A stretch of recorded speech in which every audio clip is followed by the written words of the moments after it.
I don't think I have either. Not like that. Not like I mean, I've had a fight, but not like that. Not like that. He took the keys from her. He said, "You ain't getting these fucking keys." She talking about she called him little dick, and he said, "But you was sucking his little dick." You was sucking his. I was like, oh my god, like, yo, you need to chill.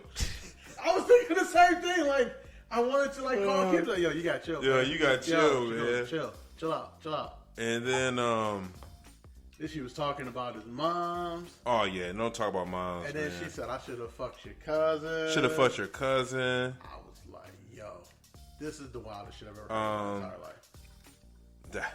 I've mused at the lyrics. The only song I can like think of that was anything close to this that I've ever heard is Kim on the March Madness LP.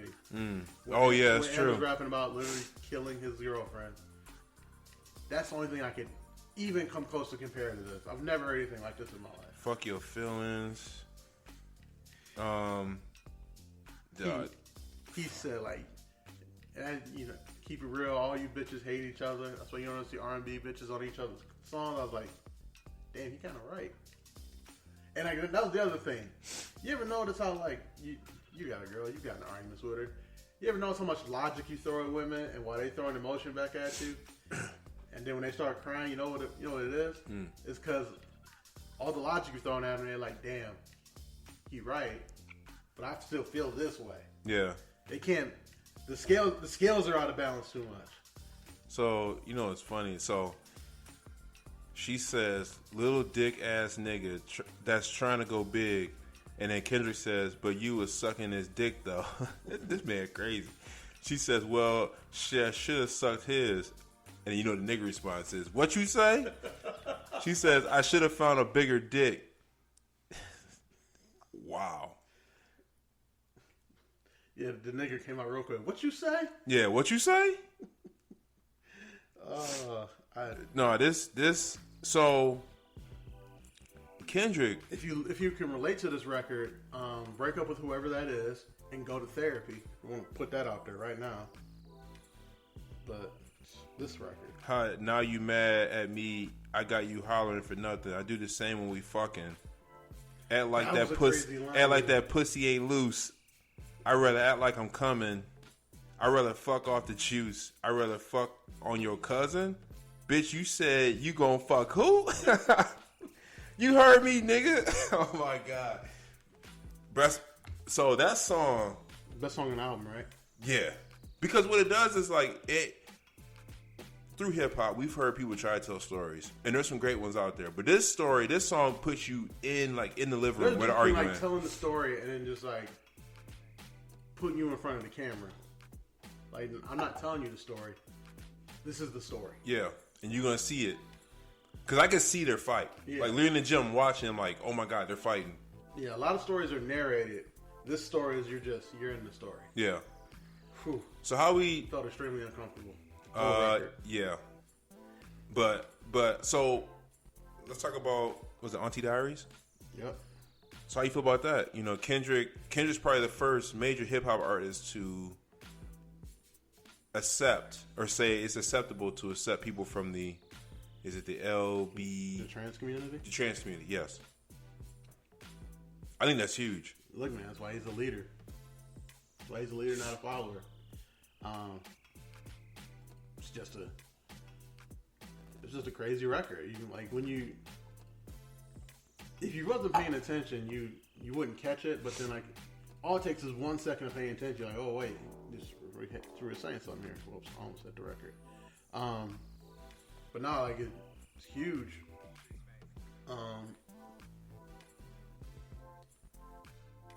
I don't like. So the thing about this record is, it's big for like the biggest artists in hip hop to do that, but because this album won't permeate outside of hip hop the way past albums of his have done, it won't have as big of an effect. Like this album won't. Yeah, because there's no singles on this album, John. No, that's why he didn't release a single. Again, but you get what I'm saying? Like, yeah. Think about like. When the last album came out, remember Loyalty? Imagine Auntie Diaries, but it was Loyalty. It was a single.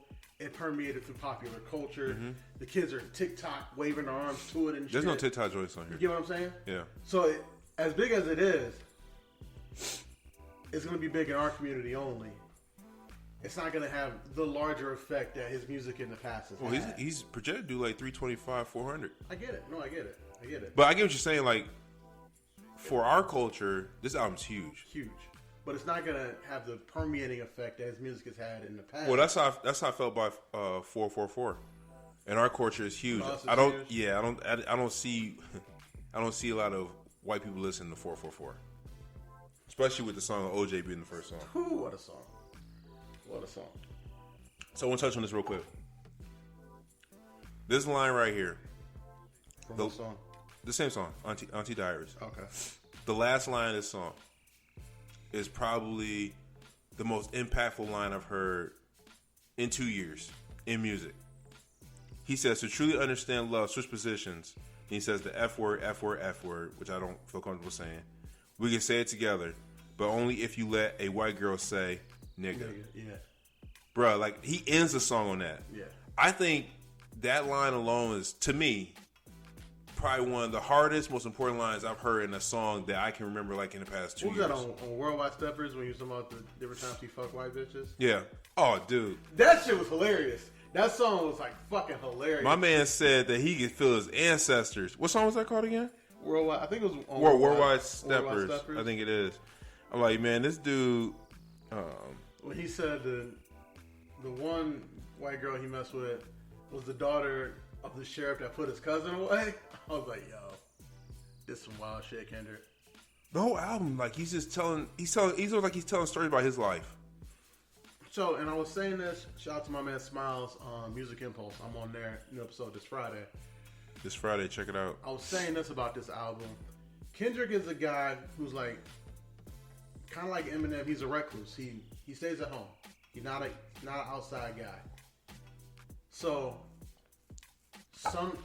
this album, what you saw was a guy who had to sit at home all the time, but so did everybody else. Because, like, sometimes when you sit at home, all you got is your own thoughts. But now you have everybody else's thoughts, too. Like, your family, like, news media changed. The way people were reacting to black folk getting shot changed. Like, the stuff you read on the internet changed. Because everybody's thoughts were in the same wavelength of what the fuck was going on in the world. So you had all of that, and then you had all of his own thoughts, and then I don't know where you pull a song like "We Cry Together" from. That's from just living that. And this is the album you get out of it. Well, from what I understand, it took him 5 years to make this album. Yeah. And to me, this album it's amazing. I mean, just like you said, it's a work of art. I had another point there too I was going to make. Oh, so how shocked were you to hear Kodak Black throughout the whole album? Very. Me too. I didn't know these niggas even like knew each other like that. I was like, is that Kodak? Like, Kodak Black had an interlude talking the whole time. It don't even seem like they would run close to the same circle. Like in the same circles, like, yeah. With Cole and 21 Savage probably hangs out with some spitters. And then Cole hangs out with just some real hood niggas. Mm-hmm. So they would cross paths. That's not hard for me to explain. Kodak Black don't seem like he hang around any of the same niggas that Kendrick would. I agree. Because even the gangsta and street niggas that Kendrick hang out with, they West Coast niggas. Mm-hmm. Kodak's Haitian, right? Kodak a Florida boy. He's Florida, yeah. He's Florida man all the way and through. Even that interlude, like, so when it played, I was like, I know that voice. So I went to the thing, and it doesn't even say it's Kodak Black's name on it. Yeah. And then I know Kodak Black's cadences. I'm like, fuck, that's Kodak Black. That's Kodak. And then the verse he dropped, I was like, that might be the best Kodak verse ever. Oh, yeah. Kodak. Best Kodak verse ever. So that was shocking to me is how Kodak was on it.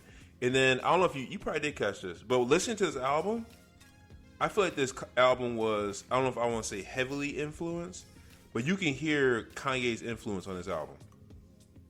Explain. The production. Okay. The beats. Motherfuckers is trying shit, man. It sounds like, because some of these songs, I was thinking to myself, like, I wanted Kanye produce anything on this album because it sounded like some stuff that Kanye would put out. I'm not talking about the content. I'm just talking about the production and the beats that were on the album. Speaking of Kanye, the line he had about Kanye and Drake. He's not wrong. He's not wrong. He said, I saw them together and I was confused. I guess I'm not that evolved yet. I was like, I get it. Yeah. Well, he's right because last time we heard from the whole beef, Drake said on Certified Lover Boy, what did he say? He said when he was timestamped Drake, he said I'm about sending niggas through the neighborhood and shit. Yeah, he was because Kanye posted where he lives. And he said, use that to come find me or something like that. Like, that's the last time I heard of it, and that's this nigga is at, these niggas are on stage together singing each other's songs. Yeah, like, I felt Kendrick on that one. I'm like, maybe we beefed different. A lot of niggas just haven't grown up, I guess, because... So let me ask you this. We beefed different, man. Let me ask you this. Okay. You think Kendrick and Drake are cool? No. Okay. Not. Okay, so let me ask you this. I kind of got that. I guess it's not a question. But I kind of got that feel too because I feel like if Kendrick and Drake were cool, he would never have said that line. So Kendrick had this point of time in his life when he was being real competitive. It was around the time that Control verse dropped, the BET Cypher dropped, and a lot of people took it as competition. Drake got in his feelings. I think Sean got kind of pissed off about it around that time and then other competition between Control. That was that's when he was calling out a bunch. Did he call out Wale too? He called out everybody in that freshman class. And a lot of people took it as this is competition because Kendrick was planting his flag as I'm the top nigga. Yeah, he was. He's like, and all y'all are my friends. Well, hold on. He's still playing his flag as top nigga. On that Baby Keem song, he said, what did he say? He said, fuck your top 5 or something like that? Yeah. Like, Kendrick's that guy. And, like, he's uber competitive. He is. But we're into stage of hip-hop where, like...